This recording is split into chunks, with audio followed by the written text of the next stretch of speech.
Malam hari ini Bapak Ibu Saudara sekalian, kita akan tetap melanjutkan di Jesus Series. Di seri yang ke-10 ini, kita akan membahas tentang Yesus adalah pelindung. Siapa yang percaya Yesus pelindung kehidupan kita? Boleh taruh tangan kananmu di dada, sama-sama kita katakan Yesus adalah pelindung saya. Sekali lagi, Yesus adalah pelindung saya. Kita mau buka Bible kita bersama dalam Lukas 8 ayatnya yang ke-22 sampai ayatnya yang ke-25. Di layar televisi di depan Bapak Ibu Saudara sekalian juga sudah tertulis, ada tercatat juga, bisa dibuka di handphone bisa, Holy Bible di sini, atau Bapak Ibu bisa melihat di layar di depan. Lukas 8 ayat 22 sampai ayatnya ke-25, begini bunyi firman Tuhan. Pada suatu hari Yesus naik ke dalam perahu bersama-sama dengan murid-muridnya dan ia berkata kepada mereka, marilah kita bertolak ke seberang danau, lalu bertolaklah mereka. Ayat yang ke-23, dan ketika mereka sedang berlayar, Yesus tertidur. Bapak Ibu perhatikan baik-baik ya, ketika mereka sedang berlayar, apa yang Tuhan Yesus lakukan? Tidur. Sekonyong-konyong turunlah taufan ke danau sehingga perahu itu kemasukan air dan mereka berada dalam bahaya. Tuhan Yesus kenapa Bapak Ibu? Tidur. Lalu perahu yang mereka tumpangi kemasukan air dan mereka berada dalam bahaya. Ayat yang ke-24. Maka datanglah murid-muridnya dan membangunkan Yesus. Kata mereka, Guru, kita binasa.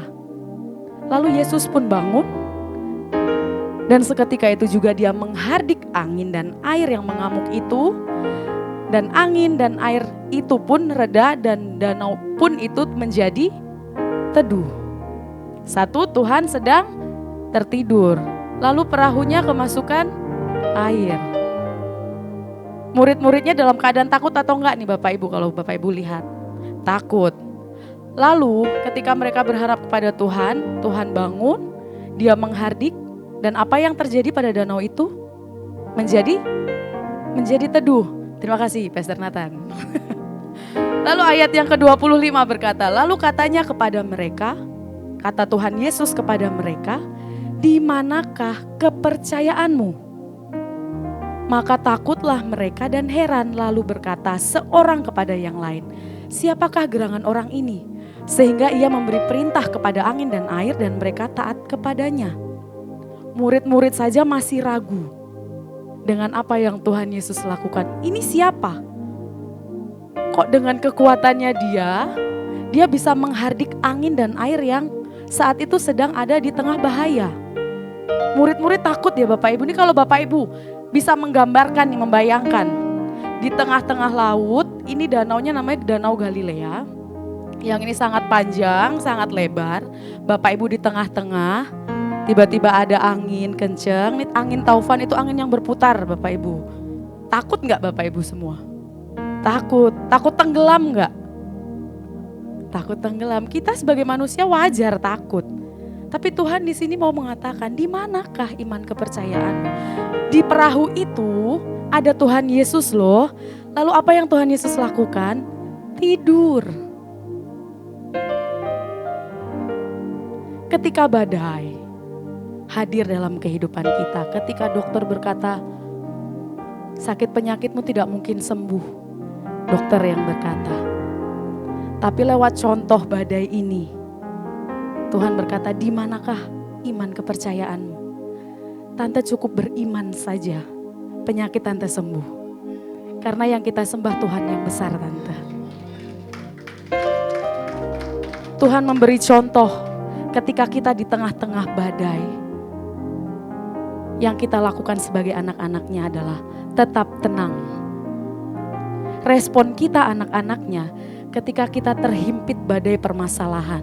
Hutang-hutang kita mungkin. Atau warung kita yang tidak pernah laku. Masa depan anak-anakmu yang mungkin masih, ini gimana nih ke depannya? Masih bisa sekolah atau enggak? Sakit penyakit mungkin yang kata dokter itu enggak mungkin sembuh lah gitu. Tapi respon pertama kita sebagai anak-anak Tuhan yang percaya adalah tetap tenang. Karena kita tahu Tuhan yang ada di dalam kita itu besar. bisa mengalahkan sakit kita, permasalahan kita, pergumulan kita, dan apapun yang kita anggap sulit. Tuhan hanya minta, tenanglah nak, ini aku loh. Setelah kita tenang, yang kedua respon kita harus percaya penuh. Karena pertolongan Tuhan itu tidak akan pernah terlambat datang dalam kehidupan kita. Gak pernah terlambat Bapak Ibu. Tuhan itu bisa menolong kita di awal, Tuhan itu bisa tolong kita di tengah, dan Tuhan juga bisa tolong kita di akhir. Jangan pernah mendikte Tuhan kapan harus tolong kita. Jangan pernah atur rencana Tuhan terjadi dalam kehidupan kita. Tuhan itu tahu mana yang terbaik untuk hidup kita. Jangan pernah mengatur Tuhan. Karena kita kadang-kadang Tuhan baiknya tuh seperti ini loh. Betul apa betul? Betul apa betul? Betul. Kadang tuh kita secara tidak sadar, kita itu mengatur apa yang Tuhan mau lakukan dalam hidup kita. Enggak, Tuhan tuh gak cocok kok buat saya. Enggak kok, Tuhan itu gak mungkin lah. Orang dokter aja bilang dia profesor loh Tuhan. Tapi Tuhan berkata percaya aja kalau pertolongan Tuhan itu tidak akan pernah terlambat datang dalam kehidupan kita. Bapak Ibu Saudara sekalian, kita tuh butuh Tuhan loh. Siapa yang butuh Tuhan ada dalam hidup kita? Belum semua. Butuh Tuhan gak Pastor? Kita semua butuh Tuhan ada dalam kehidupan kita. Di pekerjaan kita butuh Tuhan. Karena kita gak pernah tahu apa yang bos kita akan lakukan dalam kehidupan kita. Kita butuh Tuhan buat menguatkan kita. Di pekerjaan kita, di rumah Bapak Ibu Saudara sekalian. Untuk studi anak-anak Bapak Ibu Saudara sekalian, kita butuh Tuhan. Kita butuh Tuhan Yesus. Dan Tuhan mau kita tetap ada dalam jangkauan Tuhan Yesus. Kita jangan pernah jauh-jauh dari Tuhan. Karena kita tahu kita punya keterbatasan, kita punya kelemahan. Saya punya banyak kelemahan, betul ya Bu Gembala ya? Betul. Terima kasih. Saya punya banyak sekali kelemahan Bapak Ibu dan saya menyadari itu. Maka dari itu saya butuh Tuhan. Yang pertama kita harus sadari adalah kita punya kelemahan. Kita punya keterbatasan, sehebat-hebat apapun itu, kita masih tetap butuh Tuhan loh. Untuk ada dalam kehidupan kita. Untuk itu jangan pernah jauh-jauh dari Tuhan. Tuhan pasti menolong kita. Tuhan pasti menjaga kita. Di perusahaan Bapak Ibu Saudara sekalian. Kalau kita mengikut sertakan Tuhan ada dalam kehidupan kita. Tuhan pasti menolong pekerjaan Bapak Ibu. Kantor Bapak Ibu pasti ditolong. Keuangan Bapak Ibu Saudara sekalian pasti ditolong. Jadi kita butuh Tuhan, hidup dengan percaya kepada Tuhan itu akan ada ketenangan dan perlindungan. Tetapi hidup dengan ketakutan akan mendatangkan jerat. Jeratnya apa? Kita akan berpikiran negatif. Lalu setelah itu akan datang sakit penyakit. Setelah itu akan datang hal-hal negatif lainnya yang terjadi dalam kehidupan kita. Jadi jangan pernah takut. Manusia takut wajar gak kira-kira Bapak Ibu? Wajar ya, karena kita masih daging. Tapi kalau kita hidup dalam ketakutan demi ketakutan, kita gak akan bisa keluar dan melihat kemenangan yang sudah Tuhan Yesus janjikan dalam hidup kita. Maka dari itu jangan pernah takut. Karena pertolongan Tuhan tidak pernah terlambat datang dalam kehidupan kita. Jangan pernah berpikiran negatif sama Tuhan. Jangan netting sama Tuhan. Mana kata Tuhan mau tolong saya? Kata Tuhan mau sembuhkan saya mana? Seperti yang sudah saya sampaikan tadi, Tuhan bisa tolong di awal, Tuhan Yesus bisa tolong di tengah, dan Tuhan Yesus bisa tolong di akhir. Jadi jangan pernah atur Tuhan janji ya Bapak Ibu ya. Jangan pernah atur Tuhan ya. Ikut saja apa yang Tuhan mau dalam kehidupan kita. Di dalam ketenangan dan kepercayaan kepada Tuhan Yesus, kita bisa merasakan perlindungan Tuhan terjadi dalam kehidupan kita. Tenang saja, percaya saja, maka kita akan merasakan, oh ini toh perlindungan Tuhan. Kadang Tuhan itu mengizinkan loh permasalahan itu ada. Karena kenapa? Tuhan mau melindungi kita dari hal yang lebih buruk lagi bisa terjadi. Bapak Ibu tadi kesini aman ya? Gak kecelakaan gak apa ya? Itu salah satu contoh perlindungan Tuhan dalam kehidupan kita. Gak perlu yang susah-susah. Datang di tempat ini aja sehat, bisa beribadah, bisa bersuka cita. Itu adalah salah satu contoh perlindungan Tuhan Yesus itu terjadi dalam kehidupan kita. Kita mau lihat ada dua bukti. Tuhan Yesus adalah pelindung kehidupan kita. Apa buktinya? Yang pertama, Yesus menyertai kita. Kita lihat dalam Matius 28 ayat yang ke-20 bagian B. Kita akan baca yang bagian B saja. Bisa baca bareng-bareng Bapak Ibu? Kita baca bareng-bareng ya. 1, 2, 3. Dan ketahuilah senantiasa sampai akhir zaman. Tuhan berjanji mau menyertai kehidupan kita bahkan sampai akhir zaman. Apakah cuma sampai nanti malam jam 00.00? No. Firman Tuhan, Bible berkata, Dia mau menyertai kehidupan kita sampai akhir zaman. Lalu apa lagi yang membuat kita takut? Apa yang membuat kita khawatir hari ini? Tuhan mau sertai kita sampai akhir zaman. Sampai akhir hidup kita pun Tuhan tetap mau menyertai kehidupan kita. Janji Tuhan Yesus itu dalam kehidupan kita berlaku untuk selama-lamanya.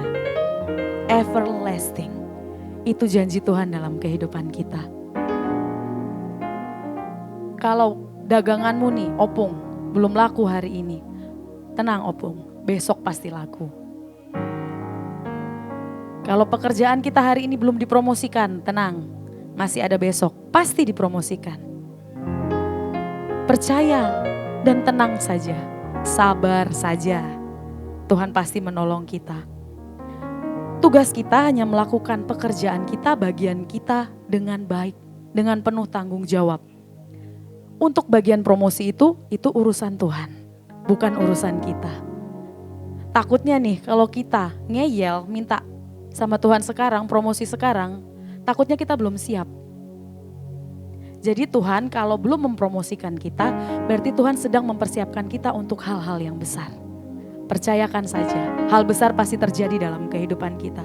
Tuhan mau jaga hidup kita, tetapi kita juga harus mengikut sertakan Tuhan lewat apapun dalam kehidupan kita. Dia mau kita untuk juga mengikut sertakan Tuhan dalam semua aspek kehidupanmu. Karena Tuhan mau menyertai kita sampai akhir zaman. Itu bukti yang pertama. Bukti Yesus adalah pelindung kita dengan cara Dia mau menyertai kita. Yang kedua, bukti Tuhan Yesus adalah pelindung kehidupan kita. Tuhan Yesus setia loh memelihara hidup kita. Mungkin kita lupa kadang berdoa. Saya pernah Bapak Ibu tiba-tiba bangun, kaget, bangun dari tempat tidur langsung bangun jalan. Setelah itu ingat lagi, saya balik lagi ke tempat tidur, saya duduk, saya berdoa, Tuhan maaf ya, cuma berapa second doang kok tadi lupa. Setelah itu saya sapa Tuhan Yesus, selamat pagi Tuhan Yesus, terima kasih Engkau sudah bangunkan saya, memberikan nafas yang baru buat saya. Karena saya tahu Tuhan itu sangat setia dalam kehidupan kita. Dia tuh setia sekali menolong kehidupan kita. Seperti yang biasa Pastor Lily sampaikan, hal sederhana saja, bangun pagi, itu adalah bukti Tuhan memelihara kehidupan kita. Dia setia dalam kehidupan kita. Kita masih bisa bangun, Bapak Ibu hari ini bisa ke gereja, Bapak Ibu hari ini masih bisa makan, walaupun kadang cuma makan Indomie. Benar Ibu sekretariat yang suka makan Indomie? Iya, walau kadang cuma makan Indomie doang. Tapi itu juga berkat Tuhan, itu cara Tuhan juga menjaga kita. Itu kesetiaan Tuhan melindungi kehidupan kita. Kita harus setia juga ya sama Tuhan ya Bapak Ibu ya. Jangan cuma satu arah saja dari Tuhan ke kita, tapi dari kita ke Tuhan juga. Mau sebesar apapun badai permasalahan kita, mau seperti apapun pergumulan kita, tetap setia saja sama Tuhan. Seperti yang sering diulang-ulang di tempat ini. Tuhan pasti menolong kita. tahun ini kita akan keluar menjadi orang yang lebih dari pemenang. Dan kita akan menuai hal-hal besar di tahun ini. Sama seperti visi tahun ini gereja kita. Tahun ini adalah tahun kemenangan dan penuaian besar. Imani itu Bapak Ibu. Kita pasti akan meraih kemenangan itu. Dengan cara apapun. Tuhan yang kita sembah Tuhan yang besar. Dia punya cara 1000 bahkan lebih cara untuk menolong kita. Contoh di Bible. Tuhan Yesus memberi makan 5.000 orang. Dengan apa? Cuma 5 roti dan 2 ikan. Secara manusia, mungkin gak itu? Segini aja nih, gak usah 5.000 deh. Segini. Cuma ada 5 roti dan 2 ikan. Bapak Ibu kedapatan berapa coba? Segini doang paling nyempil-nyempil di gigi. Hah? Kita dapatnya pasti kecil-kecil. Apakah bisa sampai kenyang? Enggak. Tapi di Bible mencatat, Tuhan Yesus memberi makan 5.000 orang hanya dengan 5 roti 2 ikan. Dan itu pun lebih 12 bakul. Ini kesetiaan Tuhan, tercatat di Bible. Apalagi yang bikin kita ragu dengan kesetiaan Tuhan. Menunjukkan Tuhan yang kita sembah adalah Tuhan yang besar. Tuhan di atas kemustahilan manusia. Saya teringat Alfa ya, dia sakit jantung. Betul Alfa? Hah? Salah. Betul Pastor. Ngangguk. Sakit apa? Oh paru-paru, mohon maaf saya yang salah. Oh salah, saya yang salah. Mohon maaf, namanya kan saya bilang, saya penuh dengan keterbatasan dan kelemahan. Jadi saya sering lupa, mohon maaf. Yang penting dari sakit paru-paru, sembuhkan Alfa. Itu salah satu pemeliharaan Tuhan terjadi dalam kehidupan Alfa. Tante, di depan tante itu, samping ding, samping kiri. Alfa, itu sakit kanker paru-paru betul Alfa? Betul ya Pastor? Iya paru-paru. Sakit kanker paru-paru tante. Oh iya sakit paru-paru Pastor. Sembuh tante. Nanti boleh tante cerita-cerita ya sama Alfa ya. Yuk tolonglah.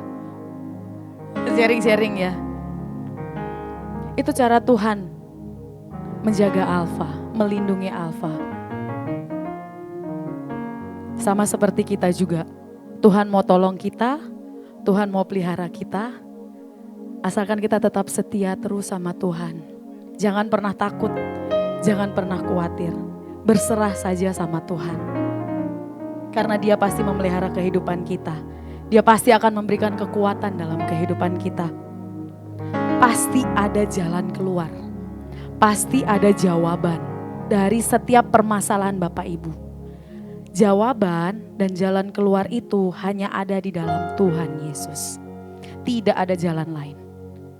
Yesus satu-satunya jawaban kehidupan kita. Yesus satu-satunya jalan keluar dari setiap permasalahan kita. Dua bukti ini menunjukkan Tuhan Yesus adalah pribadi satu-satunya sebagai seorang yang melindungi kehidupan kita. Janji Bapak Ibu gak takut lagi ya. Apapun yang mau kita hadapi ke depannya. Percaya Tuhan mau menyertai kita sampai akhir zaman.